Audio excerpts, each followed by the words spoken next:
Hey, yo, Delta. What's up? I've got some work I'm going to do on this computer. Can you just let me know when Alicia's leaving for the gym? I want to put her in the intro for 5 things. You got it.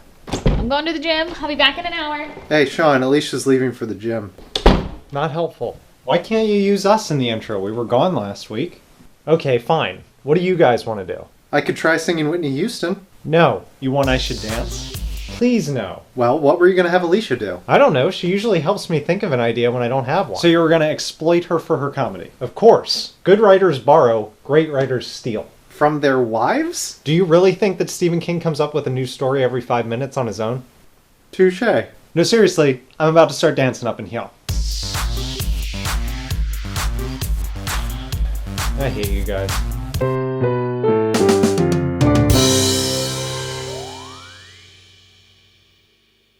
I hate social networks, but so far, at least, I love Twitter. I love that I get to be Sean B. Martin, first of all. No one took that very common name before I was able to snatch it up. And I get to interact with all of you. It puts me right on the same level as you, so anyone can tweet at me and I can respond to them, whether I'm at work or at home or half asleep in bed. No, you have to do / replace 10, 11, 6, 7, 8, parenthesis. And although I joined Twitter to follow real people and perhaps rub elbows with a few celebrities, it's the fake accounts on Twitter that keep me the most entertained. For instance, if you're looking for fake headlines, make sure you follow The Onion, and then make sure that you also follow Fake Dispatch. Sample tweet: breaking. I almost got fired for sleeping under my desk, but I told my boss I was planking. I am now the VP of social media. Then there are TV shows that have characters on them that have Twitter accounts that you can interact with in real life. For instance, NBC's The Voice has given a Twitter account to Perfect, that little white cat that CeeLo carries around. In fact, I'm seeing right now that he just got his account verified. How does a cat have his account verified? Also in the realm of TV characters, Laurie from ABC's Cougar Town has an account that she tweets throughout the week, but excessively during the show's airing. And if you're a sci-fi nerd, and if you're watching this show, I bet you are, you need to make sure that you follow at least these 2 accounts. Death Star PR, sample tweet, spent the whole week playing Angry Birds Space, except for birds we use our laser and the pigs are rebel bases. Fun! And The Next Generation, Season 8. This is an account that tweets plots for unmade Star Trek episodes. For instance, a space warlock curses the Enterprise crew, who all grow so fat that they can't fit through doors. Worf demands honor and cinnamon buns. Or, an upgrade to Data allows him to hear the crew's thoughts and those of an unknown stowaway. Riker's thoughts are pretty much single track. If you're a regular viewer, you probably know that I play The Sims 3 over on my gaming channel. Currently, I'm trying to I'm trying to marry my real-life wife inside the game, because I'm weird enough that I put her inside the game. Anyway, The Sims history goes all the way back to 1989 when the original SimCity was released. And that game has seen many sequels, and basically any Sims title is a spin-off of that original idea. And now, well, not now, more like next year, we'll be seeing a fresh update to this epic franchise.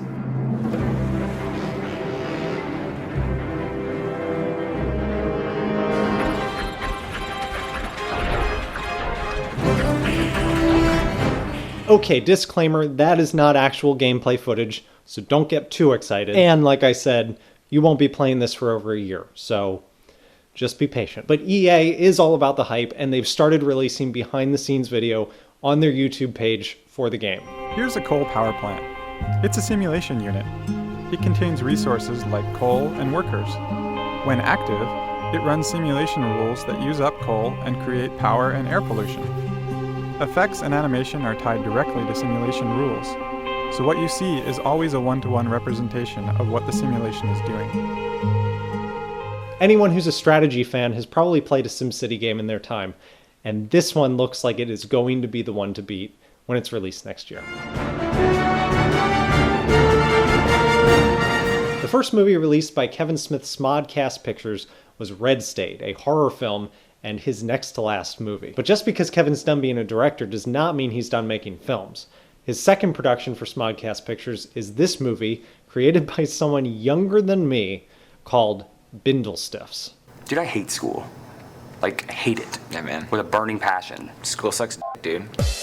Alright, gentlemen, I don't know what is going on here today. Thought we were making good progress, and now we've got 3 potential shooters. This movie is about 3 teenagers, one of them the writer and director, who were falsely accused of some vandalism. They decide to flee to the inner city and live out the plot of The Catcher in the Rye. The problem being they have not read The Catcher in the Rye and they don't really know what it's about. It's a very unusual looking comedy, and it's not found footage, but it is documentary style. So think Parks and Rec, The Office, Arrested Development. A link to the very R-rated Red Band trailer is in the link dump. Not safe for work. Not safe. Good friend of the show, Spankins, sent in this highly customizable music game called Tambour.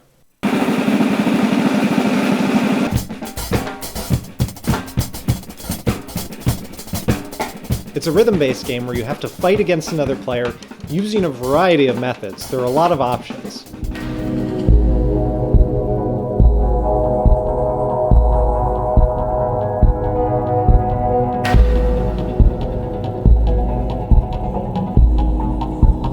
The full game costs only $7. There is a free version called Tambourine that's a little bit lighter and a little bit less customizable. I do have one MIDI sequencer called my drum set.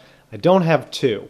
And live sound is kind of out of the question in this little apartment of mine, but I would love to play this game. So, Spankins, if you're still in the area and you want to figure out how we can do this, let's figure it out. And finally, also related to this drum set over here, is the subject of LMFAO.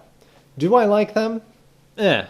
Will I play a drum cover by them, as asked by at least 3 people?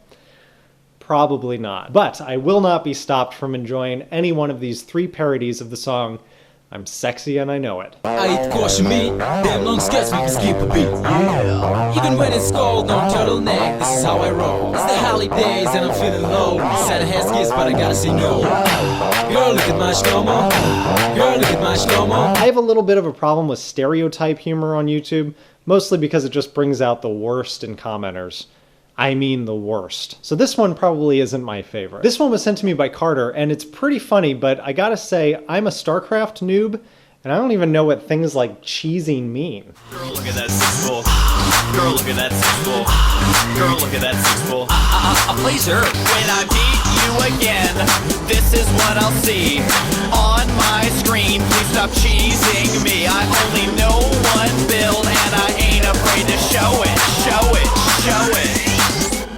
I'm nerdy and I know it. And this one, although from the title you might expect it to be the silliest one, I think is the best parody. In fact, I would assume that if Weird Al is working on his next album right now, he's just going to avoid this song entirely because he cannot outdo this. That's how I roll. Come on, Dolly, it's time to go. We head to the store so we don't get nervous. No shoes, no shirt, and I still get service. What? Kids, look at these crayons. Kids, look at these crayons. Kids, look at these crayons. I make art when I walk in Elmo's room. This is what I see. Jordan, Mr. Noodles are staring at me. I got turkey in a tank, and I ain't afraid to show it. Show it, show it, show it. I'm Elmo, and I know it. And that does it for 5 things. Thank you for watching. Please like, favorite, and subscribe. Everything that I've talked about this week is in a link dump in the info.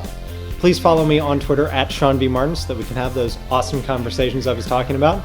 Look for Sean and Carter Have a Podcast in the iTunes store tomorrow, and I'll see you next week.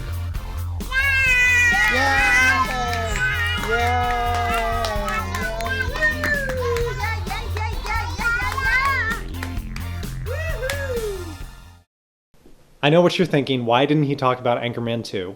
Well, first of all, you probably know about it. It was trending on Twitter for like 24 hours. It was on Google News for a day. You know about it. And anyway, what am I going to say? They're making Anchorman 2. Yay, everyone's excited. On my left, your right, check out some of the videos that I've been doing this week. Up top, we have the last episode of The Sims 3, which is the one that I announced when the first episode of The Sims 3 that I released reaches 150 likes. Alicia and I are going to do a co-commentary on one, so like it up. Below that, we have Echoes of an Artist, his view of our run-through of Kingdom of the Sky 2, an awesomely epic Minecraft map. He recorded our playthrough, me, the Epic Gamer Guy, and him. It's really fun. And below that, which again, you can never see why am I always pointing? You can't see my hand. on the bottom, we have the Epic Gamer Guy's view of the map. He recorded bloopers and highlights, and his videos are pretty frantic and fun. So I would make sure you check them out, and make sure you keep watching these two because they are now on SVM Gaming. The Epic Gamer Guy is recording a Skyrim LP, and Echoes of an Artist is recording a Bioshock LP, complete with face cam, so that you can watch him be frightened as hell. Fun stuff.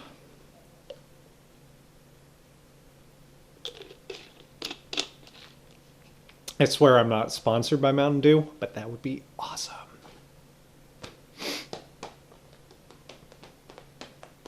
240 calories? Really?